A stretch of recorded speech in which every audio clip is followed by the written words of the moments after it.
In today's chapter of Chainsaw Man, chapter 138, we got one of the biggest reveals in Chainsaw Man Part 2 so far. And I couldn't give less of a shit about what happened in today's chapter, because my brain has been on a loop ever since. If the sword hybrid's alive, Reize's alive. If the sword hybrid's alive, Reize's alive. If the sword hybrid's alive, Reize's... Actually, 1 second, let me change real quick. I feel like this attire would be more appropriate given today's circumstances. I've already shared my biggest takeaway from this chapter with you guys, but there was a lot more that happened in today's chapter, so stick with me and I promise it'll be worth your while. Apes together strong. Now, before we jump right in, remember to like this video and subscribe to my channel if you like this kind of content. My end of the year goal is 5,000 subscribers, and I unfortunately already promised that if we get there by the end of the year, I will do a cover of Choo Choo Lovely Mani Mani Mana Mana Prim Prim Boronuru Dedo Dedo by Maximum the Hormone in a Fumiko Mifune cosplay if we get there. You have my terms. I promise to make a complete fool of myself if we get there, so there you go. Alrighty, let's just jump right in. So we finally got a name for this handsy new Kohai of Denji's, and her name is Fumiko Mifune. I'm incredibly surprised that she wasn't actually trying to kill Denji,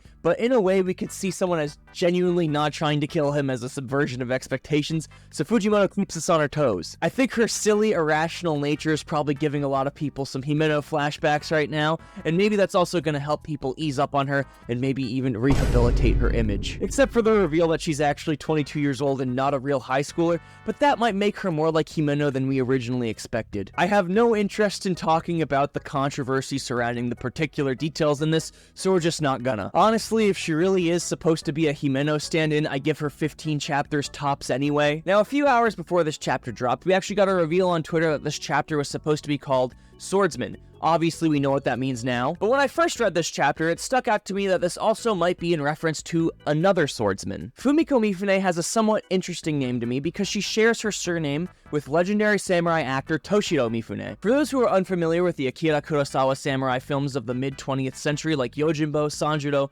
Seven Samurai, and many, many more, Toshiro Mifune usually plays the role of the ultimate samurai or a cantankerous swashbuckler, but he was always the biggest star of any movie he was cast in. Funny enough, George Lucas originally wanted Mifune to play the role of Obi-Wan Kenobi in A New Hope, but his managers told him that Star Wars looks too cheap for him to waste his time on, and that there was no future for the franchise. I have to imagine that passing on being in Star Wars is probably a similar feeling to the guy who bought a pizza from Papa John's with 10,000 Bitcoin. I'm getting pretty sidetracked here, but Mifune is just a fairly unusual name, and her getting name dropped in a chapter titled Swordsman has to mean something, right? That felt way more important in my head than when I was actually saying it, but now you have the fun fact that Toshiro Mifune was originally supposed to be Obi-Wan Kenobi in Star Wars, and he passed up on the offer because he thought it looked too cheap. There. Let's move on from that. Now, by a show of hands, who would have thought that the Asa Mitaka that we know and love wouldn't be able to handle fame because it's an invasion of her privacy? That's a strong 0 hands there. Now, I don't necessarily think she hates all the attention that she's getting, but after reading about Asa for the past year, it's safe to say that she often gets herself in over her head. Thinking about her experiences with trying to connect with people, talk to boys, execute a plan, nothing ever goes her way because she always overestimates herself or underestimates the situation. Thankfully, she hasn't had to do any public speaking events yet because I'm pretty sure her image would be completely ruined if she had to address her fans. But this is part of what makes Asa Mitaka such a well-written character. She has these glaringly obvious flaws that we can all connect to and even see a bit of ourselves in. And I'm certain for a lot of us, it's like holding up a mirror that tells us to get tested for some kind of neurodivergency. There wasn't too much to talk about when it comes to Asa Mitaka this week, but I just wanted to express how much I love moments like these that help develop her character. So now we're on to the elephant in the room, and that is the return of Swordman. And I have to wonder, where have we seen this guy before?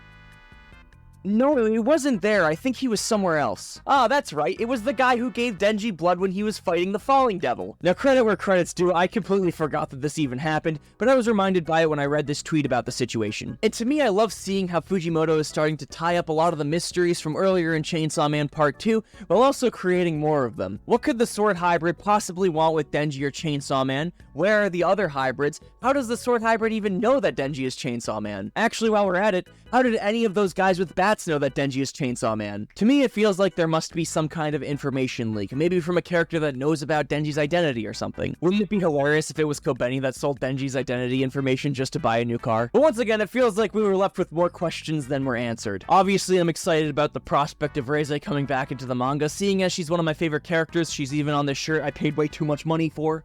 Maybe it'll take 20 to 30 chapters to see her, and even Quan Chi and the whip shotty again, but at least we could finally say, more likely than not, she will return. Now, before we all go our separate ways, there's still one more important notion to discuss, and that's what the Future Devil predicted would happen in today's chapter from my live stream last night. Oh, great and powerful Future Devil, what is going to happen in Chainsaw Man chapter 138? The Future Devil is impressed with how many questions you're asking. You really want to know what happens in Chainsaw Man chapter 138, huh? Okay, let's see. In Chainsaw Man chapter 138, he pauses, his eyes shining with excitement. You're gonna see Power make an awesome comeback. How's that? Fair enough. This is actually a really good one because there is a 0.01% chance that the new girl in the Chainsaw Man manga right now is the new incarnation of the Blood Devil. And if she is, I will eat my Crocs. That's a good one. We haven't had one like that in a while. Now, we didn't necessarily get any Powie this chapter, but at this point, it feels like it would be easier to predict Antonio Brown tweets than it would be to predict what's going to happen in any given chapter of Chainsaw Man. That's about all for today, though. Thankfully, I'll be seeing you in just 7 short days when the next new chapter drops. But for now, thank you guys so much for watching. Make sure to check out the video that's appearing on your screen right now, and I'll catch you in the next video. Bye-bye now. Thank you guys so much for watching. Like and subscribe. Bye-bye.